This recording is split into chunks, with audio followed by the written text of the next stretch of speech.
Hello everyone, it's Margaret here with 60 and Me. I would like to talk today about some budget-friendly ideas for, adventure. If you're a spirited and, bohemian and adventurous woman, these are some ideas for you. Now, I would be remiss if I didn't say that a lot of women in our community are dealing with financial challenges. I mean, for one thing, a lot of people are retired and did not plan for retirement. And so we've actually got, challenges with things that we want to spend, a lifestyle that we may have been used to when we were married or when we had a little bit more income coming in. And now we're dealing with the reality of retirement and a limited budget.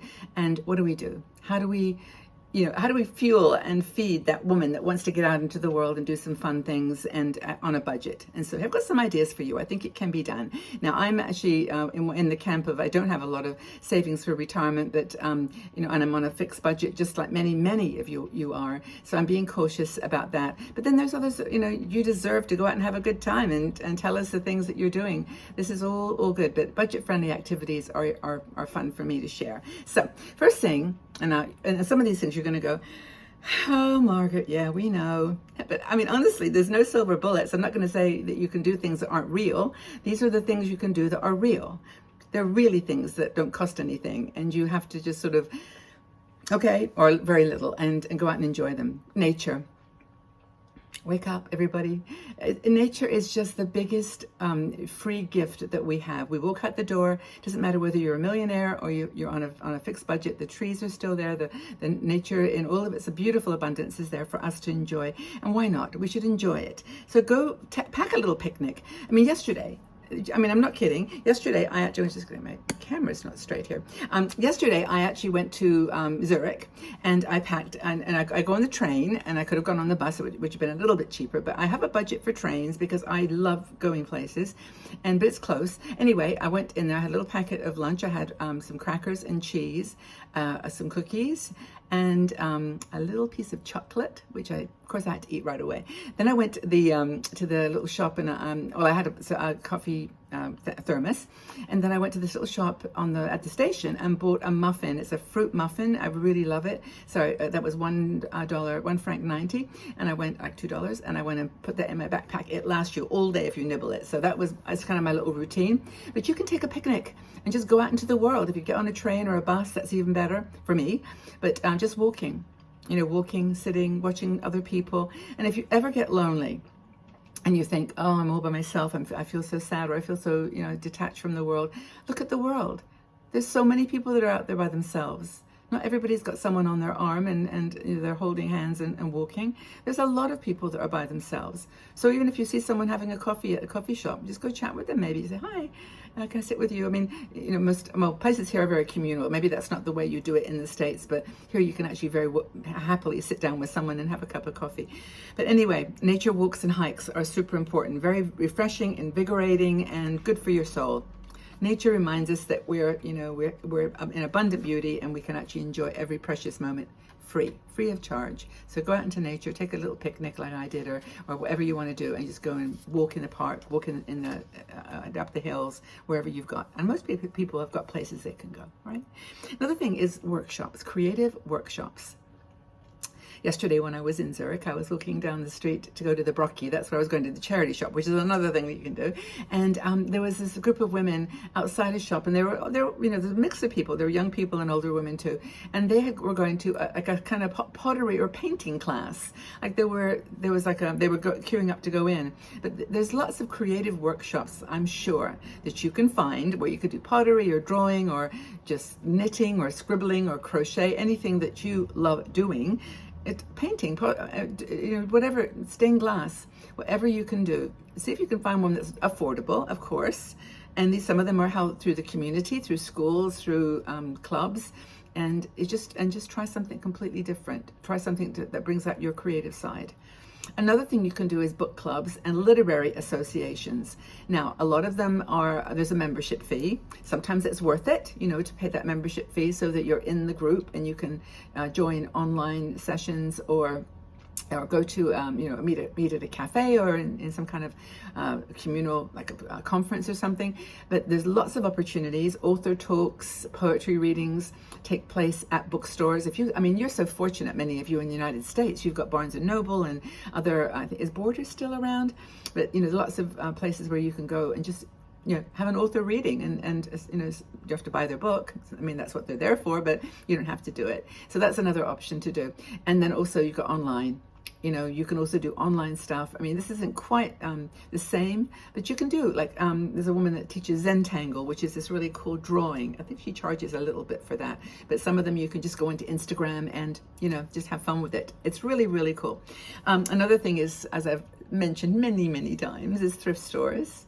And I think thrift stores, for me, charity shops, dollar stores, whatever you want to call them in the States or Canada or England, wherever you are, they are so fun.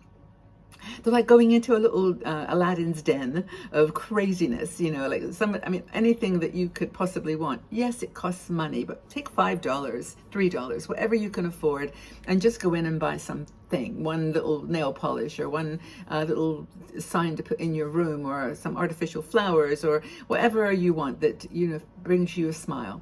And maybe just walk through. And when I go to the UK, which I'm going soon, I actually always go into the dollar. They call them pound stores in England. Pound stores, dollar stores.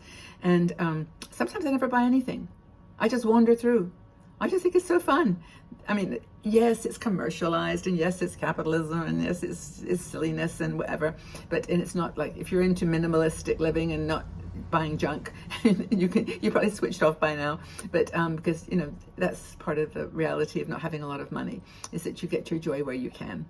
You get your joy where you can. So thrift store treasures. I yesterday bought, what did I buy? I bought a little jacket it was actually 10 francs, but it was, it was worth $60 or $70. It was a Jerry Weber jacket, really cool. And I bought a scarf that was 1 franc, and I bought some seashells because I wanted to give to Max and Marvel the ability to put the seashell in your ear and hear the ocean. I just thought it was really fun. Silly things you do when you haven't got a lot of money and you're trying to be creative and try to be inventive. Anyway, outdoor yoga, meditation. I don't know whether you have this in your town, but we have it down by the lake, yoga by the lake. And again, I think there's a subscription fee. They're not totally free, but you can go online. You can go online and pretend that you're by the lake. We actually have, I should mention this because it's really important, we have all of our yoga videos now free on YouTube, on our YouTube channel. And they are all beautiful yoga videos with Kat Kabira. Now, Kat, I didn't go, but my son went to Bali about 8 years ago. And we took pictures of her doing yoga in beautiful Bali settings. And then she came to Zurich, and we recorded some down by our lake. And they're free. They're just free. So just pretend that you open a window, let the breeze come in, and just sit there, pretend that you're sitting with her in Bali or in Switzerland, and just enjoy it. So that's outdoor yoga and meditation. I've never actually done a meditation course outside. Has anybody else done that? But that would be cool. Another thing is farmers markets. Farmers markets are awesome. They're so much fun. We go to a place called the Bio Farm, which has got all their stuff out, and they're just natural, like apples from the trees, all different brands that I've never heard of. But farmers markets can be really affordable. And if you get into the habit of going at certain times, like at the end of the day, they're usually selling things cheaper. That's another thing to say as well. When you go to grocery stores, everything closes on Sunday here in Switzerland. So when you go in on a Saturday afternoon, but all the fresh foods are marked down. Salads, fruits, that kind of thing, and you can get really good deals for the next week. And so I often do that. I often just go wandering through like at 10 to 5, because they shut at 5 on Saturday. And it's not quite the same where you're open 24/7, but you can find places that do mark things if they're outdated, one day over the date, or they're expiring on Friday. They're fine, my opinion. This is my opinion. Anywho, do a DIY spa day. You can make your own masks, own hair things. You can put oils on your fingernails. You can do just do a spa day and don't buy anything. Just make it from your kitchen, or go and find something that you haven't used in a while, a new cream or something that someone gave you or you bought years ago and you didn't use it. I put my feet. That's one of my things with my feet.